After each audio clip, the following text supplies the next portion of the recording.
Normally, not a big fan of this colorway, but let's see how Epiphone did it.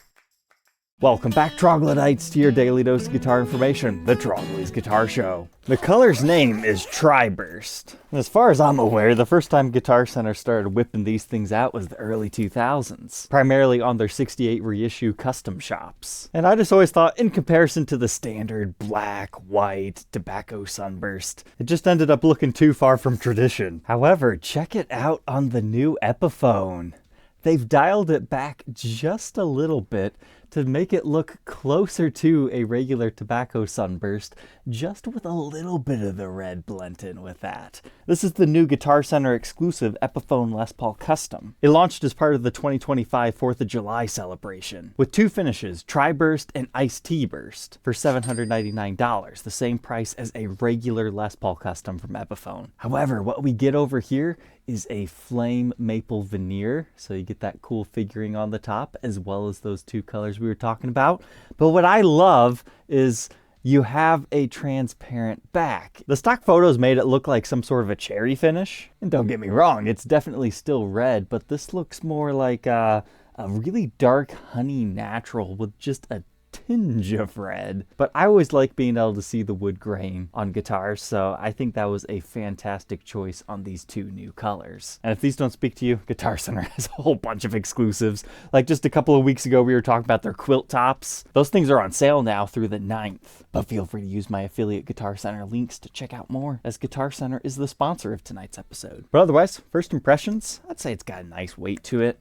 The neck actually feels a little bit beefier than I was expecting. However, still definitely more towards that 60s to medium neck profile territory. We don't have any fancy upgrades to our pickups. However, that last one, the Probucker 2 and 3, sounded fantastic, so not too worried about that in this situation. It's fully outfitted with black plastics, including our speed knobs and ebony switch tip. It's a newer Epiphone, so you get the Kalamazoo style headstock shape. And if you're asking, does it come with a case? It has a gig bag. It's a decent one. It says Epiphone on the outside. I would say combined it has about an inch of foam. No neck rest or anything.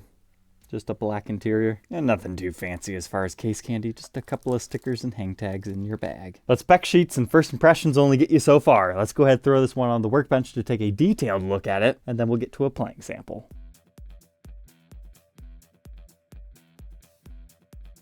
While tearing this apart, I had to double check the Guitar Center website just to make sure that this wasn't the Iced Tea Burst. So the main difference between the two is the Triburst gets the black border, whereas the Iced Tea has more of that brownish red.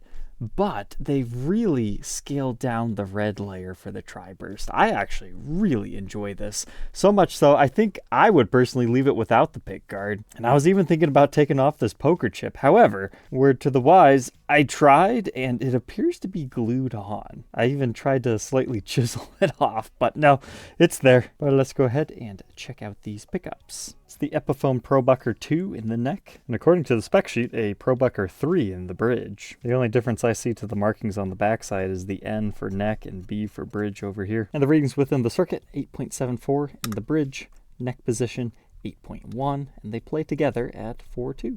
As far as your pickup cavities, pretty standard stuff here. Short neck tenon, but slightly routed more right there. I would assume the T stands for Triburst, but it could be a number of things. As far as our construction, it can be pretty hard to see. However, it does have a maple top on it still. You can see where that starts versus the mahogany body. But if you're asking how is it possible that this one can have a flame top and be the same price, remember, this is a two-piece veneer. Most likely what we have underneath here is a multi-piece maple top, but they put two thin sheets of figured maple. Like, this is still wood over top of it, right? It's just wood that's cut really thin to make it look beautiful. There's different thicknesses out there. However, this one looks pretty thin because I can't even really see the layer. But since it's a real wooden veneer, it's still going to have that chatoyant movement to it, unlike a photo veneer, which is also sometimes used. Our bridge pickup cavity, we can see more of the same. In fact, I'd say that's an even clearer place to see that. The colors of the wood are a little bit different. And we have our serial number as well as QR code and the official LP Custom Triburst. Although I'm sure somebody in the future will misread that as Tobacco Burst.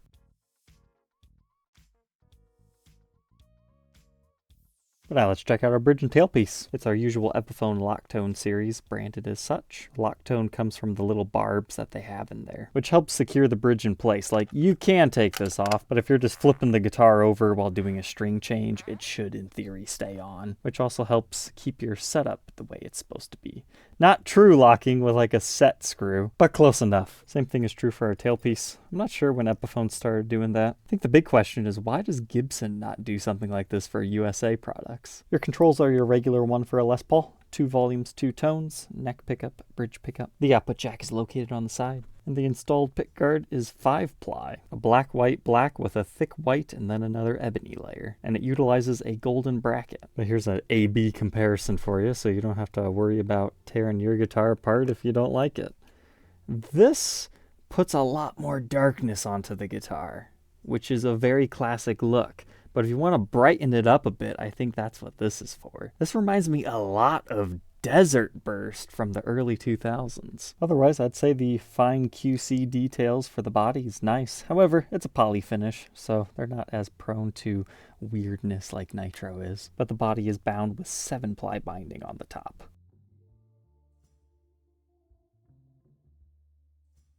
But moving on from our mahogany body, maple top, we've got that mahogany neck, which is multi-pieced. We'll talk about that later, and an ebony fretboard. Now, I'm not going to sugarcoat it. When you get this in the discerning light, yeah, it's not the nicest ebony board we've ever seen, and this is after conditioning it, too, to give it its best chance at looking good. I think what we're seeing in some of these areas is glue seep out from when they put the frets into the board, and that's pretty par for the course on most Epiphones.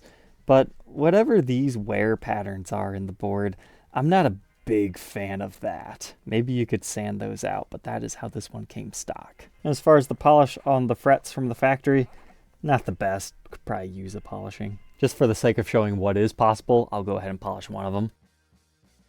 There you go. Now you can see the difference between what is possible with these frets versus how they ship. Something to consider that you might want to do. And if you're curious, is that all just for cosmetics or does it actually do something for you?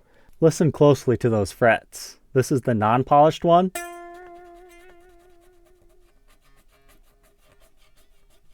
You can see it's got a little bit of scratchiness to it. So whenever I say Epiphone scratchy frets, that's what I'm referring to. Listen to the difference without playing. Now we're polished.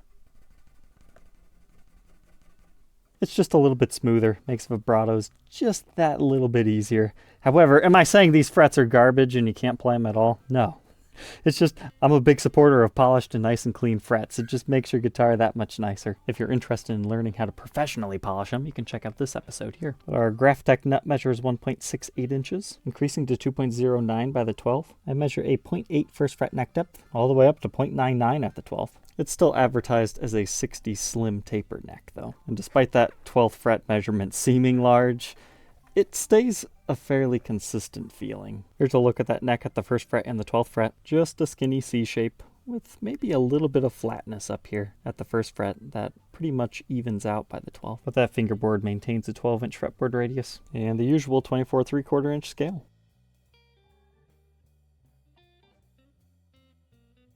But now moving on to the face of our headstock. Even though the block inlays on our fretboard are acrylic, you do have pearl for your Epiphone logo, as well as our custom insignia with our multiple bands of binding around our top too. And the truss rod cover reads Les Paul Custom. And that's our typical import style truss rod in this one.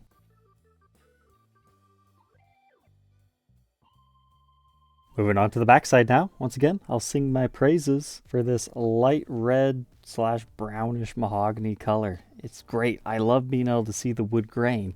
Because another way that they hide the multi-pieced body is they put another back veneer here, so it looks like it's one piece. But if you look along the edge of the guitar, you can see that there's multiple pieces. On this one, there's like a small couple-inch seam of one right there before they join 2 bigger pieces. However, just looking along the edges as you're playing it, I did not see many obvious joins, so maybe 3-piece body. Could be more. The finish is a little bit darker along the edges, so They do a nice job at making these look like they're one piece with a two-piece top. We'll leave it at that. But here's what our electronics cavity looks like. They're CTS 500K pots, and they are all hand-wired to the pots. However, the pickups are on a quick connect system, but the quick connects are wired to the pot. So if there's other Epiphone pickups that you do want to try, you can just utilize that. Or you could splice this onto whatever pickup you want. Or suppose if you really wanted to, you could snip off the quick connector and hand wire it onto the pot if you wanted to put it in a different guitar. But keep in mind, these are 4-conductor pickups. It looks like you could coil split them if you wanted to install push-pull pots or a mini toggle switch. The technology's there. It's just not stock set up that way from the factory. And here's the inside of our toggle switch route. Earlier, I was telling you how the neck is actually multiple pieces. If you don't like that, you can go for the higher end inspired by Gibson Custom Shop Epis. They utilize a one-piece neck. But the regular Epiphones have a piece of wood grafted on to craft the heel. That's what this kind of semicircle is. It's not overly noticeable unless you know to look for it. Then the other one's right up here where they piece the headstock onto the neck itself. So when we say multi-piece neck, the neck itself, the playing area, it is still one piece. They can just get away with using a thinner piece of wood by adding the heel and a headstock. And along the edges you can see where that joins onto that neck. But you do have a sticker that tells you it's made in China. You can remove that if you wish. But here's our Grover tuners and our serial number dating it to February of 2025. But all said and done, this Triburst weighs about 8.5 pounds, 8 pounds, 8.4 ounces. Let's go ahead, plug it in, and hear these Epi Pro Buckers.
First impressions on the clean tones, just like that last quilty blue. I'm blown away. Those sound great to my ears.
Say that bridge has a nice drive to it.